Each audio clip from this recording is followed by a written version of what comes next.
We have to take the classes online, or sometimes we have to go in person, and yeah, we are managing it. And for for the So, time being, things so are really great. Yeah, yep. So you have the like hybrid model there, same as yeah. in Pakistan. You have the classes in campus someday and someday. Okay, that's good.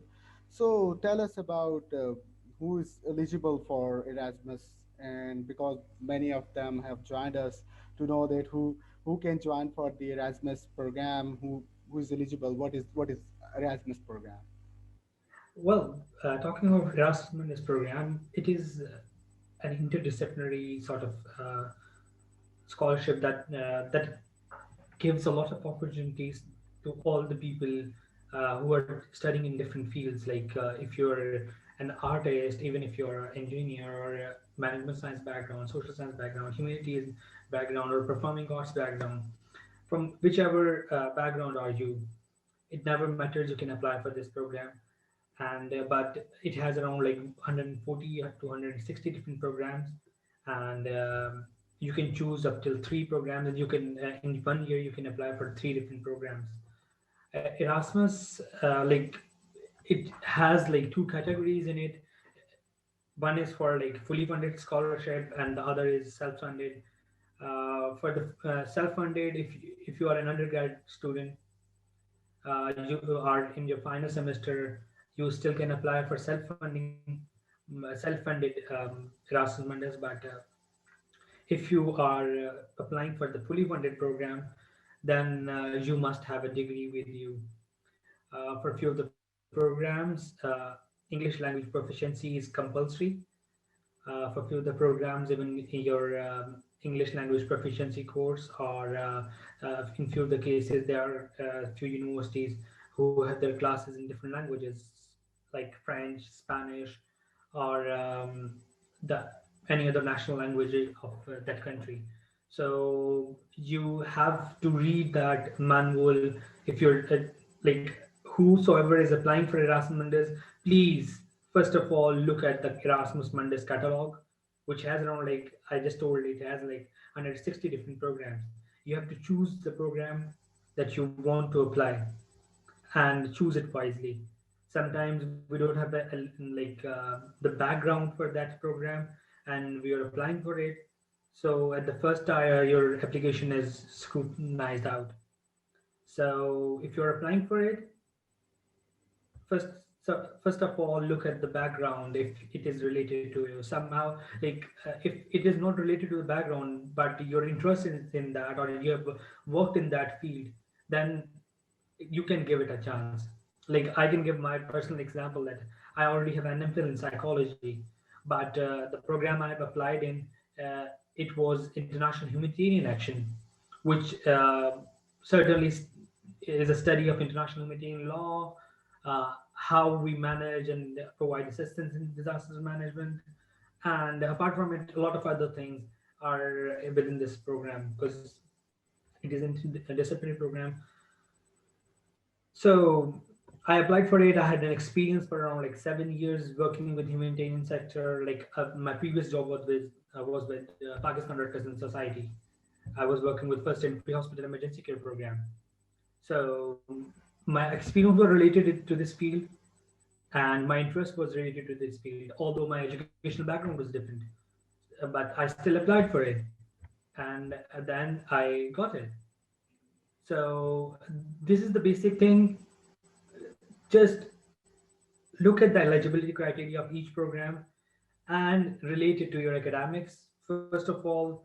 And if you have interest in it and you can write about your interest in it, then you can apply for it. So, along apart from it, you would need your basic degree, and apart from it, your English language proficiency certificate, and along with it, you would need your letter of motivation or a letter of expression. So these are the basic things that are required within it. Okay, so Mohsen, there is many people are asking about that is there is anything like a job experience like you need in shipping and other programs? Do you need any job experience there or something like that? You need any other stuff like internship or something? Well, if you don't have any experience, you still can apply for it. They just need a degree, and your complete application is assessed on certain points. Somehow, like everything is considered in it.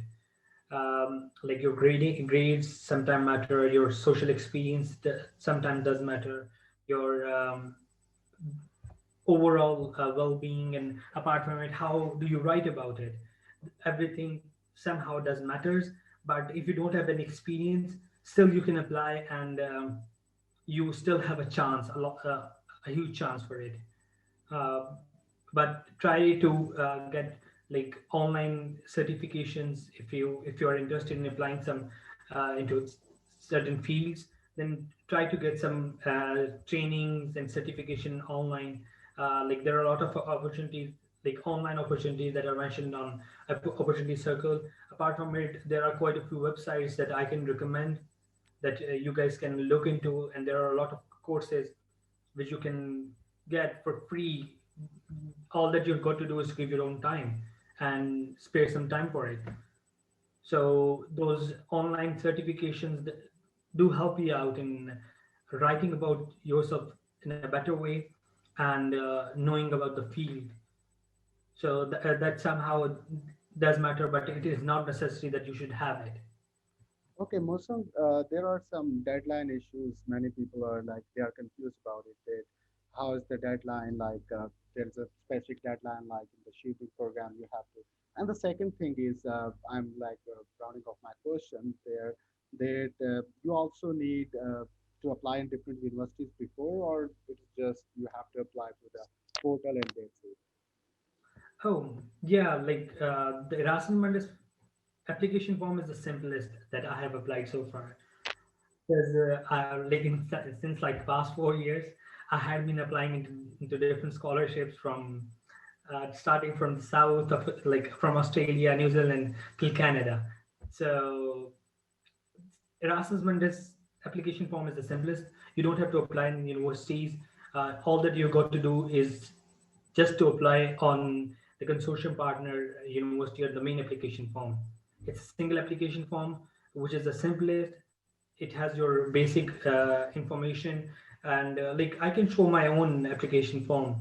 If you guys, if you're comfortable with it, I can share it. Sure, Mohsen, we can do another session on the application process soon. Okay. Okay, that will be But fine. you don't For have to apply on universities and any other thing. It's just a simple application form, which is of around like 2 3 pages, not more than that. And all has your basic information, your letter of motivation, your reference letters are attached in it, and it is like one. You can, if you have everything, you can fill this form in like 20 minutes or 30 minutes maximum. okay, so And what? like for every program, you have to look for the deadline, because each program is different, each consortium is different. Like this program is multidisciplinary and international sort of like, personally talking of my program, our program has around like 16 universities which are partnering for network humanitarian action. So we fill this basic form, and we are given like three priorities that we have to choose. Like I chose for University of Ruhr University Bochum in Germany. It's my home university. Even you can see this. This is the tag for my university. And then my host university would like for the second semester I would be going to University of Warsaw in Poland. So apart from it, there are different universities: University of Groningen, University of Uppsala, and we have University of Bilbao, like Dutso in Bilbao. There's University of Malta, and Air Marseille in France. So like this is a consortium where you have to apply, and each consortium has its own deadlines. For my program, like Network on Humanitarian Action program, the deadline is 15th of December. For other programs it can be different, so you have to look like into the program descriptions, and fill out the things. in time. Okay, Mohsen, there is another like people are confused about those two things, Erasmus Mundus and Erasmus Plus. Can you differentiate it? Like many people are confused about it. Oh well, Erasmus has multiple sort of programs that it is offering, but the specific program which is offered for now, it is Erasmus Mundus Joint Master's Degree Program. Apart from it, there are Erasmus Plus student exchange, which is specifically for European students, and some other partnering universities in Africa. Some are in Asia. So that is for a single semester exchange. Uh, but that is the basically affiliation of different institutes. But this EMJD Erasmus Joint Master Degree Program, uh, it is like 2 years program, and there apart from it there is Erasmus Mundus training program which offers different sorts of trainings, and that is for higher PhDs and everything. And then there is somehow some funding for Erasmus Mundus postgraduate programs too. So it has Okay, different. Mohsen, what is the many people are asking about the motivation letter. So, what is the Okay. art of writing a motivation letter? I have to tell you another thing about Mohsen, that he is also a SUSI grade in 2017.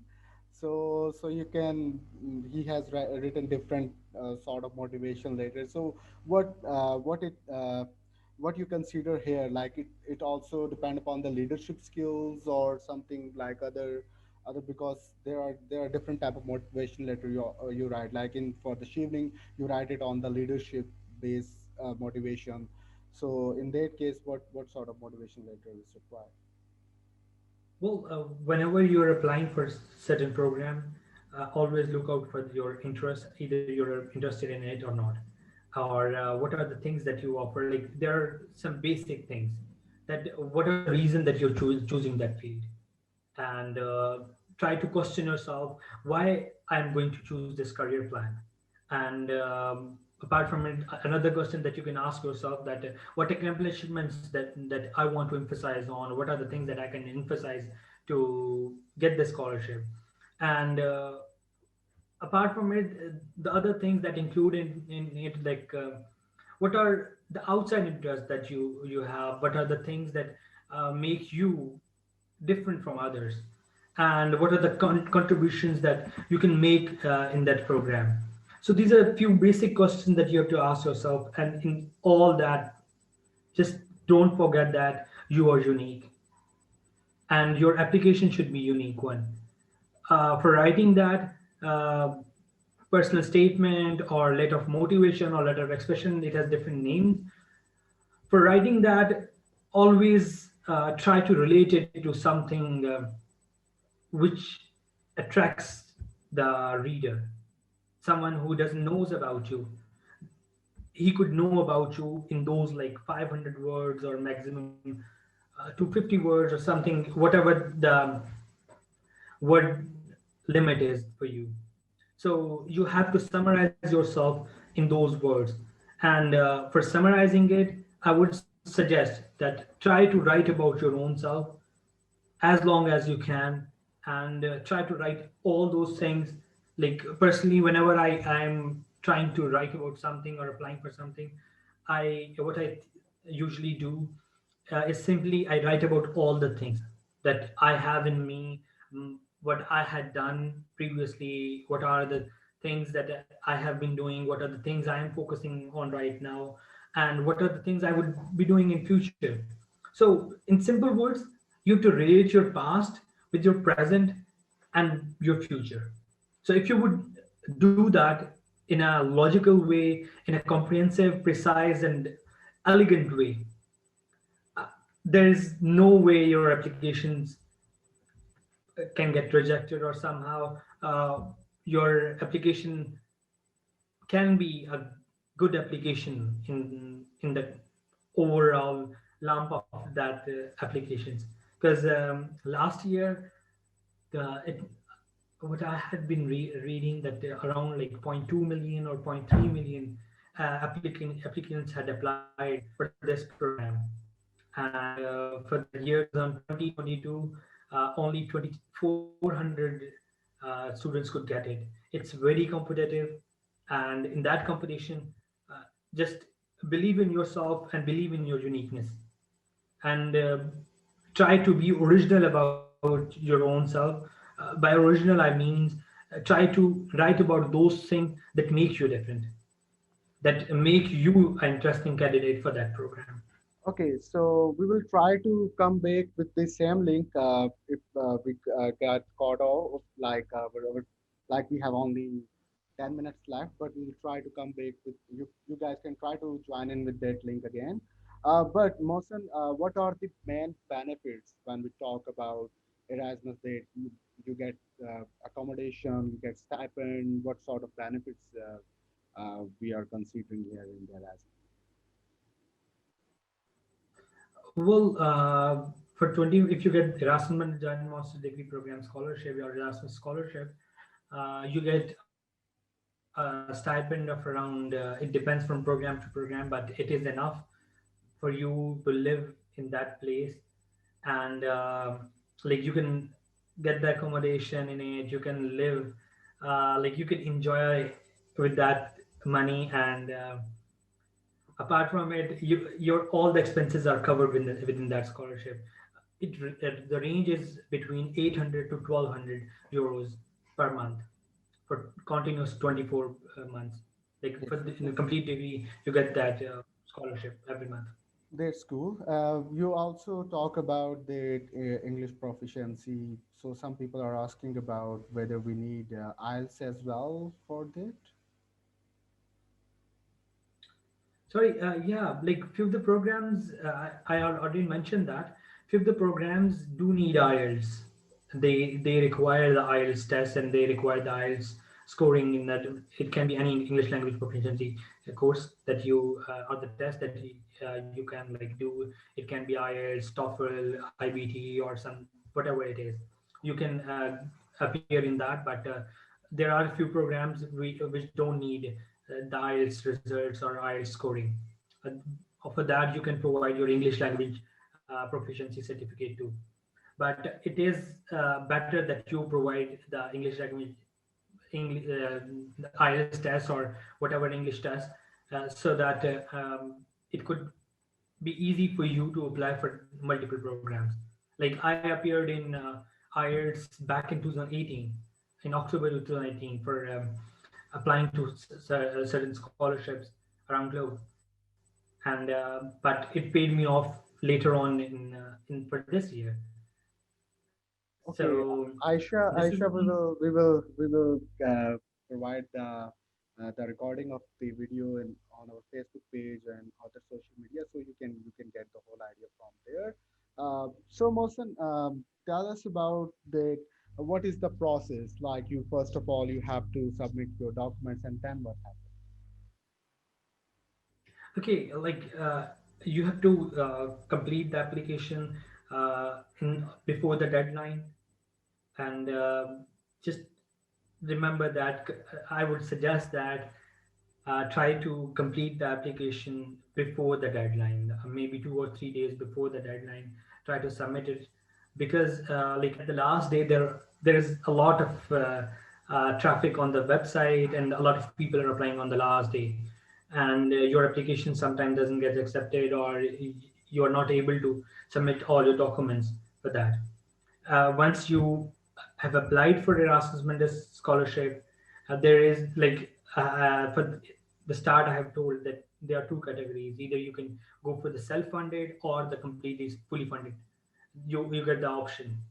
If you check market that you can get the self-funded, you can like there are a few classmates of mine who had checked for self-finance, that they wanted to get this scholarship, but later on like they were not selected for the main scholarship, but they got selected for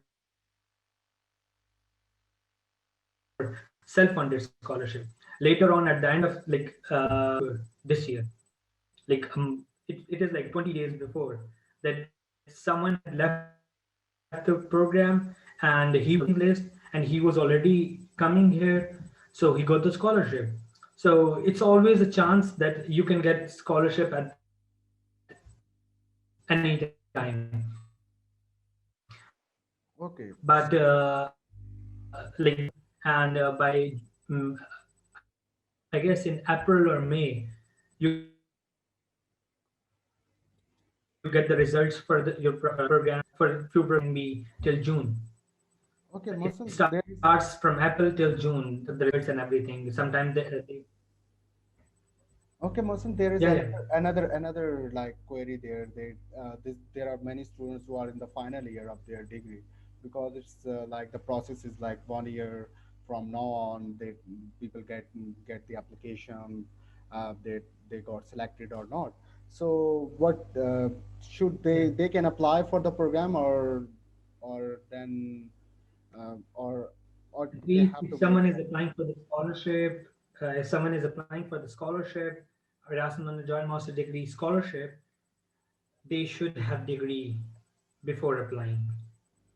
And if they are applying on self-finance, then they don't need degree. If they're in final year, they can apply on self-finance. Like for the few of the programs, the self-financing, the annual fee or maybe per semester fee is from like 4,000 euros to around 8,000 euros.